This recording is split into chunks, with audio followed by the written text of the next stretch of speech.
Back to the world of AI in some ways. The AI PC era. Copilot, neural processing units.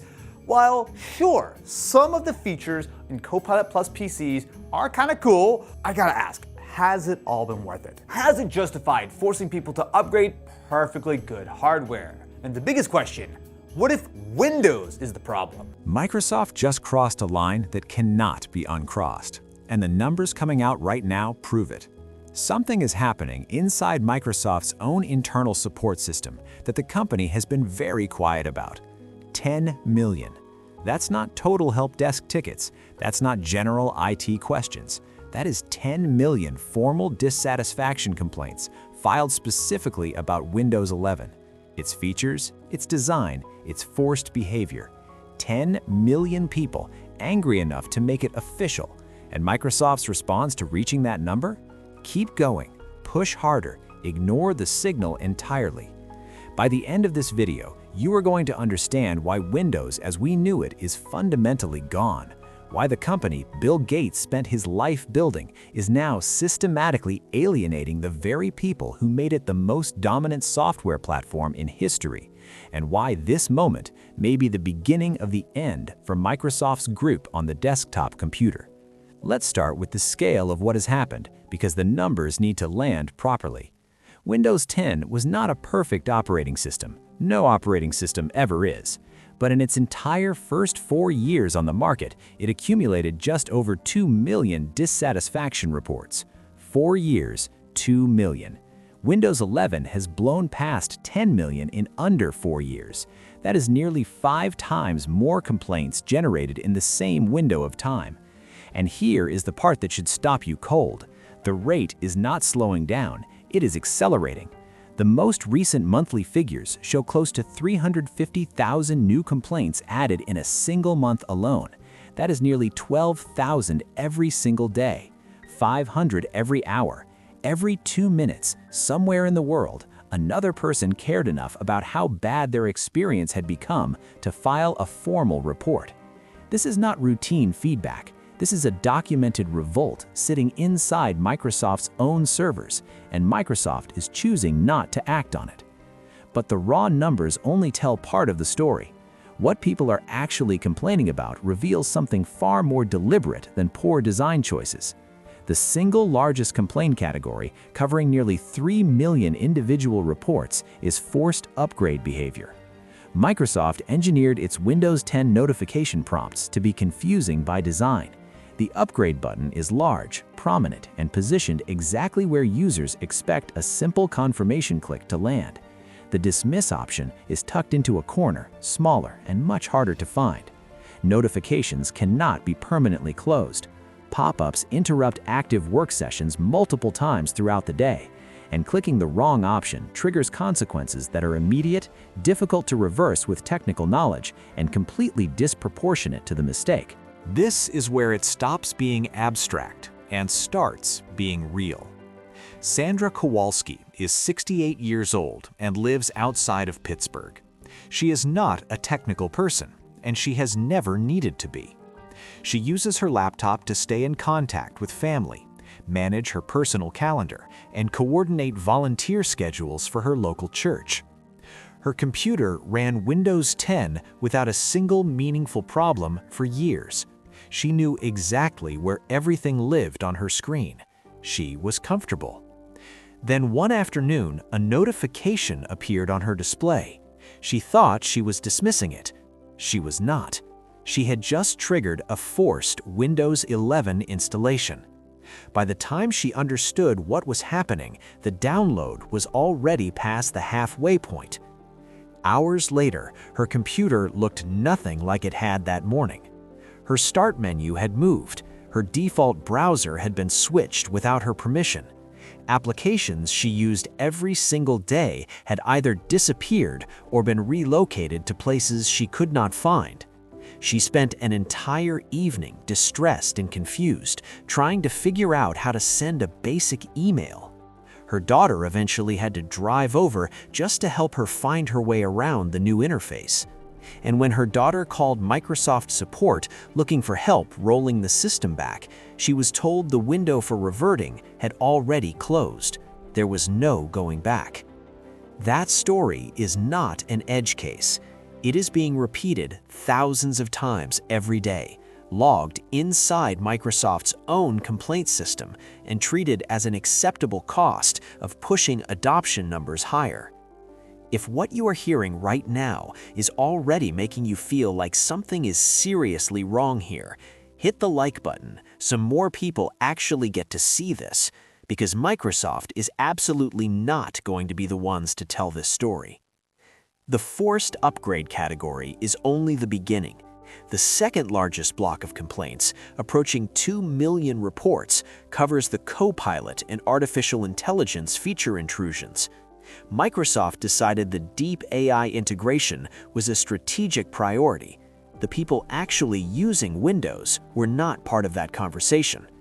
Copilot appears uninvited across taskbars, sidebars, and system menus. It runs in the background, consuming processing power in memory on machines that were never built to handle that kind of overhead efficiently. And when users try to disable it, they find the process buried deep inside settings menus, requiring multiple steps through layers that feel deliberately hard to navigate.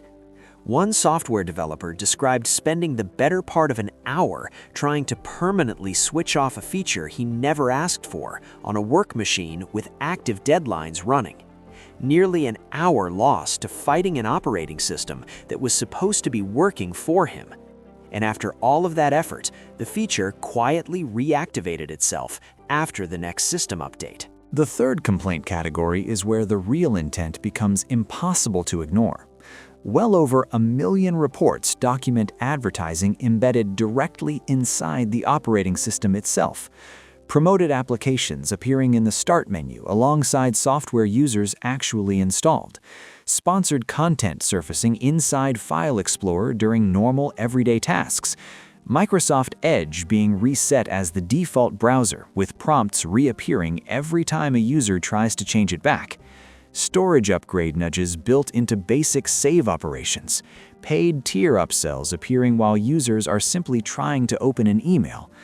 The operating system you rely on to run your entire digital life is now spending part of its energy selling you things at the same time.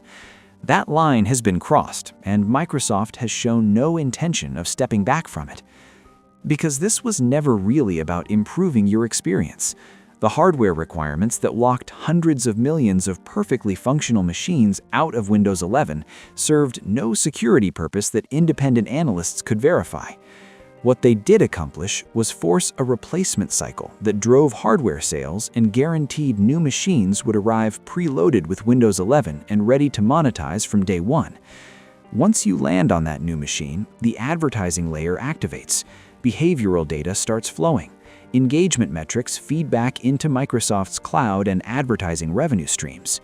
You stopped being the customer the moment they had you on the platform. Now you are what they are selling access to. The business consequences are becoming measurable in ways that are hard to explain away. Windows 11 adoption sits at 31% of all active Windows installations right now, against internal projections that targeted 50% by this stage. That is a 19-point miss, and an estimated 400 million users are currently running the older version of Windows with no further security support, rather than accept what Windows 11 has become. 400 million people choosing a known security risk over Microsoft's version of the future. That is not indifference. That is a rejection at a scale that has no real precedent in the history of personal computing. And the longer Microsoft holds its current course, the wider that gap between projection and reality is going to grow. The migration numbers confirm it. Linux desktop usage has crossed 9% of global market share for the first time ever. Recent monthly download figures for major Linux distributions have more than doubled their previous records. These are not people casually browsing alternatives. These are people installing them, committing to learning them, and walking away from Windows for good. And it is happening right now, every single week, in numbers that are still growing. Bill Gates, according to people with direct knowledge of internal conversations, is not treating this as a routine challenge. The sentiment from those discussions is pointed. When an operating system generates 10 million formal complaints about decisions the company made on purpose, it has stopped serving its users and started working against them. That is exactly what has shifted. Microsoft stopped optimizing Windows for the people who use it and started optimizing it for the metrics that serve Microsoft. Conversion rates, AI engagement, advertising impressions, cloud upsells. User satisfaction stopped being the priority, and 10 million people noticed. The thing is, those 10 million are just the ones who bothered to file a formal complaint. The ones who simply gave up and left never even registered in the system. The damage goes beyond frustrated individuals. Enterprise technology leaders are flagging Windows not just as a usability concern, but as a trust problem. Government bodies across Europe have expanded alternative operating system programs, citing exactly these concerns. When trust breaks at that level, procurement decisions follow. Contracts do not renew. Migrations move from planning documents to execution. That process is already underway, and it is picking up speed. Microsoft built something genuinely extraordinary over 4 decades, an operating system so deeply embedded in daily life that most people never once considered an alternative existed.